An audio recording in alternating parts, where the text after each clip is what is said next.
How to turn off screen keyboard in your Windows 11 or Windows 10. Hi guys, in this video I will show you how you can easily disable your screen keyboard in Windows 11 or Windows 10.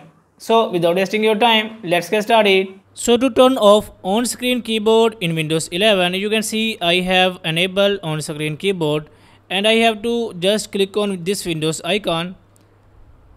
I minimize this first and here you can see setting option, click on it. And here you have to click on accessibility option and just scroll down and here click on keyboard.